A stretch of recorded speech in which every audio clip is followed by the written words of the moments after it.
بسم اللہ الرحمن الرحیم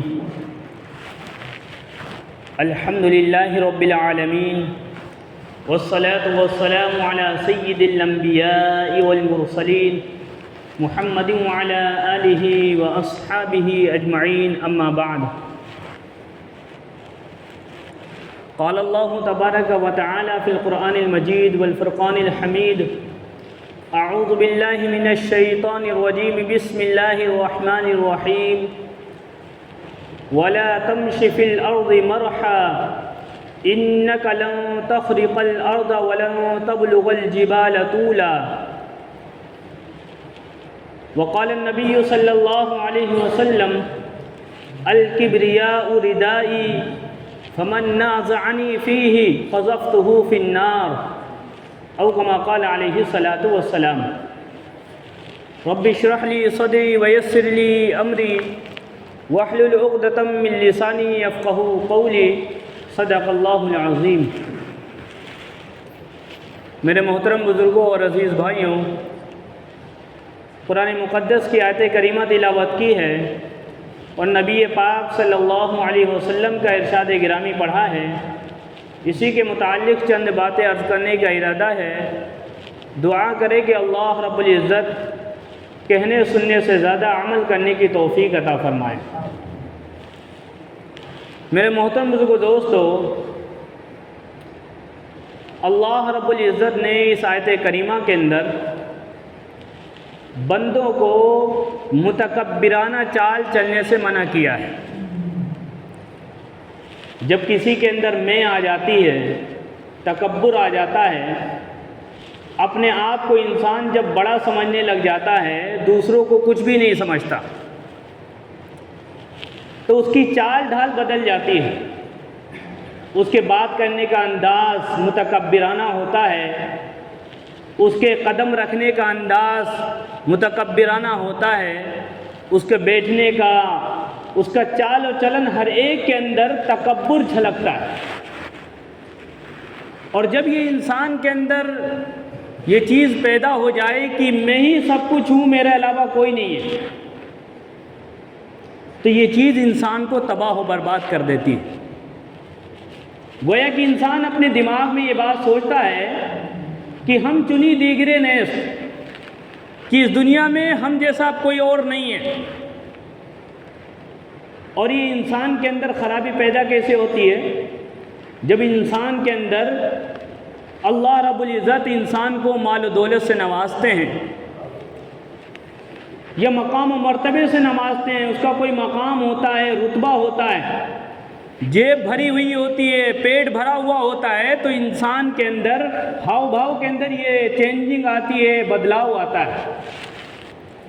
لیکن اللہ رب العزت نے اپنے بندوں کو اس بات کی تعلیم دی ہے کہ میرے بندوں کو بندہ بن کر کے ہی رہنا چاہیے، اپنے آپ کو بندگی سے آگے بڑھ کر نہیں سمجھنا چاہیے، اور ہر انسان کو اپنی اوقات یاد رکھنا چاہیے کہ میری اوقات کیا ہے۔ جب انسان اپنی اوقات سے آگے بڑھ جاتا ہے تو شیطانوں والی، ابلیسوں والی حرکتیں اس کے اندر پیدا ہو جاتی۔ جب بھی دل کے اندر یہ چیز پیدا ہونے لگے کہ میں سب کچھ ہوں، میرے علاوہ کوئی نہیں ہے، تو پھر یہ سوچ لینا چاہیے کہ اللہ رب العزت نے فرمایا فَلْيَنْظُرِ الْإِنسَانُ مِمَّا خُلِقَ، انسان کو یہ دیکھنا چاہیے کہ میں نے اسے پیدا کیسے کیا ہے، کس چیز سے پیدا کیا ہے۔ ایک ناپاک اور گندے اور غلیظ پانی کے قطرے سے میں نے اس کو پیدا کیا ہے، جس کا نام لینا بھی تم پسند نہیں کرتے ہو۔ تمہاری پیدائش وہ غلیظ اور ناپاک پانی کا قطرہ ہے، تمہاری اوقات ہی کیا ہے۔ اس لیے نبی پاک صلی اللہ علیہ وسلم نے ارشاد فرمایا جس کے دل میں ایک ذرے کے برابر بھی تکبر ہوگا، بڑاپن ہوگا، اللہ تعالیٰ اس کو اٹھا کر کے جہنم میں پھینک دیں گے۔ کتابوں میں لکھا ہے، صحابی رسول ہیں حضرت عبداللہ ابن عمرو ابن عاص رضی اللہ عنہ اور حضرت عبداللہ ابن عمر رضی اللہ عنہ، ان کی آپس میں ملاقات ہوئی، تھوڑی دیر تک آپس میں بات چیت ہوئی۔ عبداللہ ابن عمرو ابن عاص رضی اللہ عنہ تو وہاں سے چلے گئے لیکن حضرت عبداللہ ابن عمر رضی اللہ تعالیٰ وہیں کھڑے ہو کر کے رونے لگ گئے، کافی دیر تک روتے رہے۔ کسی نے پوچھا کہ تمہیں کیا پریشانی ہے، کیا بات ہو گئی، تم رو کیوں رہے ہو؟ کہنے لگے ابھی جو یہ صحابہ میرے سے بات کر رہے تھے مجھے یہ بات بتا کر کے گئے ہیں کہ نبی پاک صلی اللہ علیہ وسلم نے ارشاد فرمایا جس کے دل کے اندر رائے کے دانے کے برابر یا ذرے کے برابر کی بھی کبر ہوگا، تکبر ہوگا، اللہ تعالیٰ منہ کے بل گھسیٹ کر کے جہنم میں پھینک دیں گے۔ اس لیے نبی پاک صلی اللہ علیہ وسلم نے فرمایا، اللہ تعالیٰ یہ بات ارشاد فرماتے ہیں الکبریاء ردائی، بڑا پن تکبر یہ میری چادر ہے، میری صفت ہے، میری خوبی ہے، سب سے بڑا میں ہی ہوں، مجھ سے بڑا کوئی نہیں ہے۔ فمن نازعنی فیہ، جو بندہ مجھ سے اس کے بارے میں جھگڑا کرے گا، میں کہتا ہوں میں بڑا ہوں، بندہ کہے گا میں بڑا ہوں، تو اللہ تعالیٰ فرماتے ہیں قذفتہ فی النار، میں اٹھا کر کے جہنم میں ڈال دوں گا۔ اسی لیے اللہ رب العزت نے اپنے بندوں کو حکم دیا ہے وَلَا تَمْشِ فِي الْأَرْضِ مَرْحًا، میری زمین کے اوپر اکڑ کر کے مت چلو، متکبرانہ چال نہیں ہونی چاہیے، قدم رکھو تو بندہ بن کر کے رکھو، غلام بن کر کے رکھو، تمہارے قدم کے اندر اکڑ نہیں ہونی چاہیے۔ اور فرمایا تم اکڑ کر میری زمین پر کیوں چلتے ہو؟ لن تخرق الارض، چاہے کتنا بھی زور لگا لو اپنے پیروں پر، میری زمین کو تم پھاڑ نہیں سکتے۔ ولن تبلغ الجبال طولا، اور چاہے کتنا ہی سینہ کیوں نہ پھلا لو، میرے پہاڑوں کی بلندی کو بھی نہیں چھو سکتے۔ اس لیے فرمایا زمین کے اوپر سکون کے ساتھ بندہ بن کر کے چلنا چاہیے۔ جب انسان کے زبان سے یہ بڑے بول نکلتے ہیں نا کہ میں ہوں، میرے برابر کا کون ہے، میرے ساتھ بیٹھنے والا کون ہے، میرے مقام کے برابر کون ہے، اللہ تعالیٰ آخرت میں جو سزا دیں گے وہ تو بہت دور کی بات ہے۔ دنیا کے اندر اللہ رب العزت تکبر والے کو کچھ چکھا دیتے ہیں، دنیا میں ہی ذلیل کر دیتے ہیں۔ نبی پاک صلی اللہ علیہ وسلم نے ارشاد فرمایا کہ جب بندہ دنیا کے اندر اپنے آپ کے اندر تکبر پیدا کر لیتا ہے کہ میں سب سے بڑا ہوں، میرے اندر ہی سب کچھ ہے، میرے علاوہ کوئی نہیں ہے، تو اللہ تعالیٰ اس کو لوگوں کی نگاہوں میں اتنا ذلیل کرتے ہیں، اتنا ذلیل کرتے ہیں، یہاں تک کہ کتا اور سور سے بھی زیادہ ذلیل کر دیتے ہیں۔ کتے کی اور سور کی عزت زیادہ ہوتی ہے، لیکن تکبر والے کی عزت نہیں ہوتی۔ اللہ تعالیٰ لوگوں کی نگاہوں میں اس کو اتنا ہی گرا دیتے ہیں۔ اس لیے اللہ تعالیٰ نے حکم دیا ہے تکبر نہیں ہونا چاہیے، بڑا میں ہی ہوں، اور تم بار بار میری کبریائی کا تذکرہ کرتے ہو، اعتراف کرتے ہو، کئی مرتبہ کہتے ہو اللہ اکبر اللہ اکبر، اللہ سب سے بڑا ہے، اللہ سب سے بڑا ہے، پھر اپنے آپ کو بڑا کیوں سمجھتے ہو؟ تاریخ کا مطالعہ کرنے سے بات پتہ چلتی ہے کہ اس دنیا میں جس نے بھی بڑے بول بولے اللہ تعالیٰ نے اس دنیا میں ہی ان کو اوندھے منہ پٹکا ہے، چاہے کتنا بڑا کیوں نہ ہو، اللہ تعالیٰ سے بڑا تو کوئی نہیں ہے۔ کتابوں میں لکھا ہے ایک بڑا رئیس آدمی تھا، مالدار آدمی تھا، مال و دولت تھی، اور مال و دولت کی جب کثرت ہوتی ہے تو چال چلن بدل ہی جاتے ہیں۔ بہت کم بندے ایسے ہیں کہ مال و دولت میں کھیلتے ہوں اور آپے سے باہر نہ ہوتے ہوں، بہت کم ملیں گے ایسے۔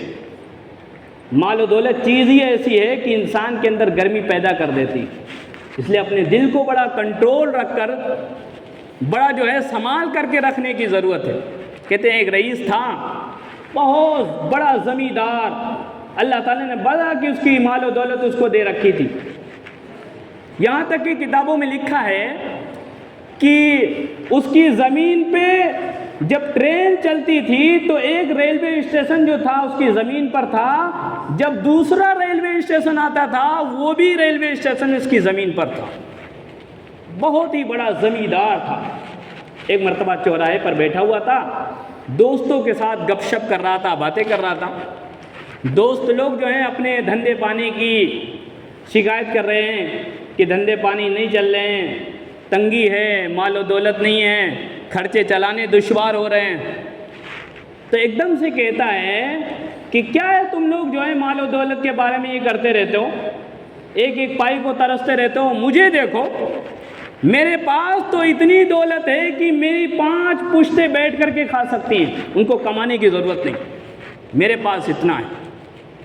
جب اس نے یہ بات کہی نا، میرے پاس اتنا ہے، اور اس کے لب و لہجے سے تکبرانہ جو ہے مہک آئی کہ یہ تکبر اور بڑائی سے بول رہا ہے، اللہ تعالیٰ نے وہیں پر اس کی گرفت کر لی۔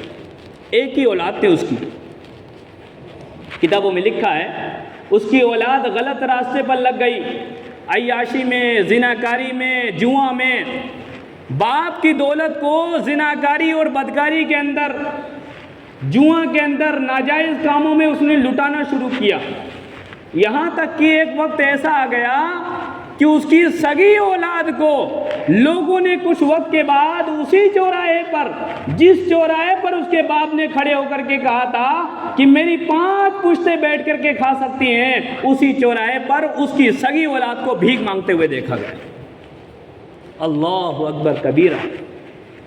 اس لیے اللہ رب العزت نے فرمایا کہ تکبر کرنا اچھی بات نہیں ہے،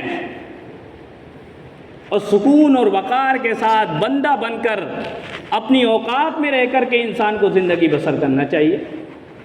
اس کے برخلاف اللہ تعالیٰ پسند کرتے ہیں کہ بندے کے اندر تواضع ہو، انکساری ہو، گردن جھکی ہوئی ہو، کندھے جھکے ہوئے ہوں۔ یہ نہیں ہونا چاہیے کہ میرے پاس سب کچھ ہے، میں ہی سب کچھ ہوں، میرے علاوہ کوئی اور نہیں ہے۔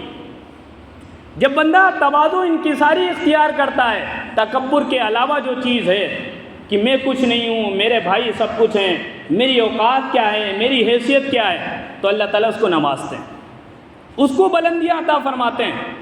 اور قرآن پاک میں اللہ رب العزت نے اس بات کا وعدہ کیا ہے، من تواضع للہ رفعہ اللہ، بلندیاں اس کو ملے گی جو تکبر چھوڑ کر کے تواضع اختیار کرے گا، اس کو بلندیاں ملے گی۔ کتابوں میں لکھا ہے مسجد نبوی کے اندر اللہ کے نبی علیہ الصلاۃ والسلام بیٹھے تھے اور جبرائیل امین بیٹھے ہوئے تھے، اور جبرائیل امین کے ساتھ اللہ کے نبی علیہ الصلاۃ والسلام کچھ بات کر رہے تھے۔ مسجد میں اور کوئی نہیں تھا، فرشتوں کے سردار ہیں اور کائنات کے نبیوں کے سردار ہیں، آپس میں بیٹھ کر کے باتیں کریں۔ اچانک یوں محسوس ہوا کہ کوئی باہر سے مسجد کے اندر آ رہا ہے، جوتوں کی آہٹ آئی اور آنے والا نظر نہیں آیا کون آ رہا ہے۔ جوتوں کی آہٹ سن کر کے ہی جبرائیل امین نے کہہ دیا اللہ کے رسول ھذا ابو ذر مسجد کے اندر آ رہا ہے۔ اللہ کے نبی علیہ الصلوۃ والسلام کو بڑا تعجب ہوا کہ یہ تو زمین پر رہنے والے انسان ہیں اور تم آسمانوں پر رہتے ہو، اور تم اتنا ان کو پہچانتے ہو کہ نظر بھی نہیں آئے، جوتوں کی آہٹ سے تم نے ان کو پہچان لیا کہ ابو ذر آ رہے ہیں۔ اللہ کے نبی علیہ الصلوۃ والسلام نے فرمایا یا جبرائیل اتعرف ابا ذر، اے جبرائیل کیا تم ابو ذر کو جانتے ہو، پہچانتے ہو؟ جبرائیل امین نے فرمایا اللہ کے رسول زمین والے تو ان کو کم جانتے ہیں، آسمان پر فرشتہ ابو ذر کو جانتا ہے۔ اللہ کے نبی علیہ الصلوۃ والسلام نے پوچھا جبرائیل ان کو یہ مقام کیسے ملا، یہ مقام و مرتبہ ان کو حاصل کیسے ہوا کہ آسمان کا فرشتہ ان کو جانتا ہے؟ فرمایا 2 خوبیاں ان کے اندر ایسی ہیں جو اللہ تعالیٰ کو بڑی پسند ہے، اور جب اللہ تعالیٰ کو کوئی بندہ پسند آ جاتا ہے تو اللہ تعالیٰ جبرائیل امین کو بلاتے ہیں، جبرائیل دنیا کے اندر فلاں بن فلاں ہیں، اس کے نیک اعمال کی بنیاد پر میں اس سے محبت کرتا ہوں، تم بھی اس سے محبت کرو۔ جبرائیل امین بھی اس سے محبت کرتے ہیں، اور پھر جبرائیل امین فرشتوں میں اعلان کرتے ہیں کہ دنیا کے اندر فلاں بن فلاں ہے، اللہ تعالیٰ اس سے محبت کرتے ہیں، میں بھی محبت کرتا ہوں، تم لوگ بھی محبت کرو۔ یہ مقام ان کو ملا ہے۔ فرمایا وہ خوبیاں کیا ہیں؟ فرمایا ایک خوبی تو یہ ہے کہ یہ قل هو اللہ احد اللہ الصمد لم یلد ولم یولد ولم یکن له کفوا احد۔ یہ سورت چھوٹی سورت ہے، سورۃ الاخلاص، اس کی تلاوت بہت کرتے ہیں، اور یہ سورت اللہ تعالیٰ کو بڑی پسند ہے۔ ایک تو خوبی یہ ان کے اندر، دوسری خوبی یہ ہے کہ ابو ذر جو ہیں اس روئے زمین پر اپنے آپ کو سب سے زیادہ نکما ناکارہ سمجھتے ہیں کہ میں ہی سب سے زیادہ بیکار ہوں، سارے انسان مجھ سے بہتر ہے۔ تواضع، انکساری، فنائیت ان کے اندر ہے، تکبر نہیں ہے ان کے اندر، اور تواضع اور انکساری رکھنے والا بندہ اللہ تعالیٰ کو بڑا پسند ہے، اس لیے اللہ تعالیٰ ان سے محبت کرتے ہیں۔ تو تکبر کرنا یہ شیطانوں کی صفت ہے، ابلیس کی صفت ہے۔ اللہ تعالیٰ نے تکبر کی وجہ سے ابلیس کو اپنے دربار سے بھگایا تھا۔ جو انسان بھی اپنے اندر تکبر پیدا کرے گا اللہ تعالیٰ آخرت میں اس کو جہنم کے اندر بھر دیں گے۔ اللہ تعالیٰ اس بری خصلت سے ہم سب کی حفاظت فرمائے، کہنے سننے زیادہ عمل کرنے کی توفیق عطا فرمائے۔ آمین۔ وآخر دعوانا الحمدللہ رب العالمین۔